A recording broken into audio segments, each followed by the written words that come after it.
You right, Mitch? Yep. Yeah, Dan Purdie, the state member for Ninderry. And thanks to the Kimball family for having us at their home this morning. Just by way of background, I'll give you a bit of detail. I know, Kate, you haven't been here before. Some of these guys were here a fortnight ago. And then I'll throw to Graeme and Annette. They're happy to tell you their story and answer some questions, and I'm more than happy to come back and answer any further questions after that. But essentially, the Kimball family are living every family's worst nightmare.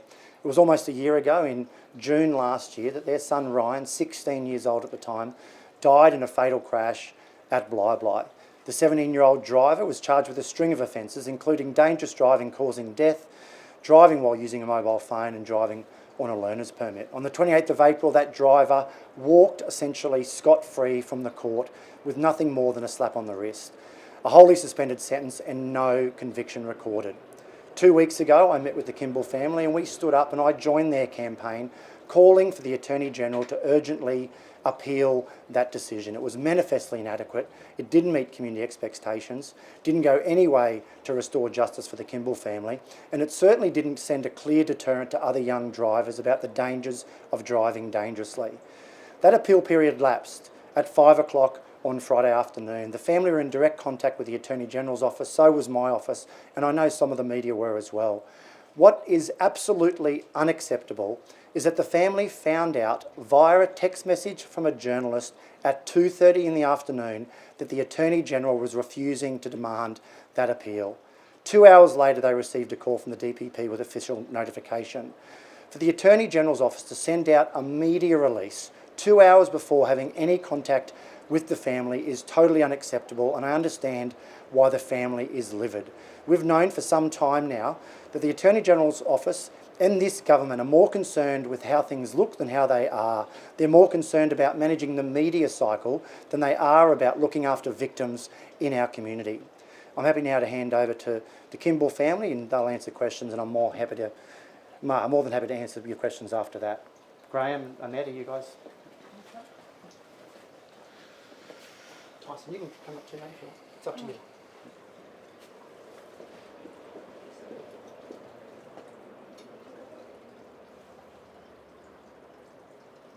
Well, did you guys want to make a statement to begin with, or just sort of, Yeah. Sorry guys, we might get you a lot closer to those microphones. Yep. Just to shuffle that. That way. There we go. Okay, thanks. Yes, look, thanks for coming, because this is important to us, that we want to get a message out. As you can see, there's a lot of carnage going on the roads at the moment. A lot of deaths. Unfortunately, a lot of parents are going to end up going through what we've gone through. And I'll tell you what, it's a living hell. It's about time the government wakes up, takes note of the people in the communities, and look at reforms, change laws to stop this carnage going on. It's getting out of control. But anyway, I like to thank you all for coming, because we need to get a clear message out. If we can reach a couple of people, that's fine, but I'd like to reach a lot more than that. So, anything is... Just to begin with, I guess, how was it, how was that feeling when you heard on Friday that this sentence wasn't being appealed? Look, we were hoping for an outcome, a change or review. Whether or not it was actually reviewed, I don't know, because there's a lot in the way Ryan's case was handled in court that I smelled a rat, and I still do. That no one can walk away from a responsibility of accountability of killing someone with no conviction, no nothing, no punishment. You just can't walk out. As DPP, when they spoke to me on Friday to tell me the outcome, they basically did say that it's all about rehabilitation and guidelines. Well, I'm sorry, this far he wants those changed, because it's not right. And for you guys as the family, you've been living with this grief for nearly 12 months now. Yeah, and it happened right from the day that we lost Ryan. Nothing's gone our way. We ended up out at the crash site. I got told by my youngest son with his special needs that Ryan was dead before a police officer did. We didn't get any support of any government agencies about what services are available to help us with our grief and trauma. We let the forensics do their job. We had minimal contact with them. Once they said it would be handed over to DPP, that was handed over to them, and the forensic crash unit guy did say, we'll see you in court. Okay, so when court come, no forensic crash unit. Why, I asked? They weren't notified by the DPP. And there was pieces of evidence in that courtroom that the judge prompted the prosecutor 3 times to validate the evidence for a conviction. She couldn't validate it. So there's miscommunication within the government departments there that they should have worked together to... It just felt like our case, Ryan was just a reference number, really. Just another works order number. I guess to find out the way you did on Friday, how was that like for you both? Maybe I guess not clear communication from the government whatsoever. It just proves the government's incompetent. To be told by no one in their department first, well, obviously they've got a leak down in their end somewhere or something. It's just not right that we find out through someone else. So we sat and waited for them just to confirm, make sure it was true. I spoke to them for about 20 minutes before I told them that we already knew. And the DPP was actually surprised because they only found out at 4 o'clock. They rang us at 4:30 for a meeting. And and that went on 20 minutes until I told them. And we found out 2:41, I think it was. So. From the get-go, feeling this letdown really from the start. I mean, Annette, you mentioned earlier that you guys were always the ones having to chase up even for the court hearings, things like that. Just talk us through that. When DPP took us over, they contacted us for a little bit, phone calls and that. But when it come to the sentencing, we didn't know about it. We actually heard it from our niece because she had to send through her victim statement, and it was passing by word on phone that the sentencing date was April the 28th. We didn't even know about it. Yeah. There was no email, no phone call to us to confirm it all. We were absolutely disgusted. And just on that too, on the pre-court summary conference we're supposed to have with the DPP before getting us prepared for court, Annette actually rang them a week out and said, hey, when are we going to have this meeting? And they said, oh, that's right. So we got set up to be called in the DPP's office of the prosecutor the evening before court, and still didn't see any court summary. We haven't seen anything that's been submitted over as evidence or whatever to even understand anything that's happened that day. So it's just unfair. We still haven't seen a police report to this day. We haven't seen anything.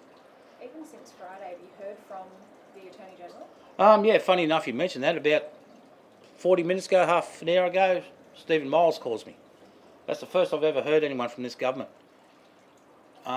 which I find atrocious, Only because I think I'm starting to make noise that they're starting to listen, but you've got to get out of the gates early. You can't sit back and wait for a horse to catch you. What did he say? I don't know, I haven't played the message back yet. I'll play it back in my own time because I'm highly disgusted. Would you like an apology from somebody? I think it's beyond that now. I gave him a chance to review the outcome. How that went about, I don't know. I'm not a lawyer by any means, so I don't know what the process is on this. I'm just one man, a father that's sticking up for his son. Gave him a chance to do whatever. I don't think anything was even looked at. They just said they stayed with the guidelines, so I don't know. I mean, particularly with the way it was communicated, do you think that needs an apology that you weren't told before the media? Oh, for sure, yeah, but it's I've got no faith now. I've got no faith or trust in anyone. Just through the whole system of this, the department's broken. They've lost touch. They've lost touch with the community and people, and they need to get out there. They need to get off and behind their chair, what is it Yeah, there? ivory towers and have a look around. Have a look around and go out and meet the victims. Go out and understand what they've actually gone through and how horrific it is. Because we're in 11 months of our life sentence, you know, and to have our sons, the person responsible for killing our son, just walk, that's not fair. And you've always got to remember there's other family that are involved in this too, like even his very, very close friends. They can't understand that. They don't get it.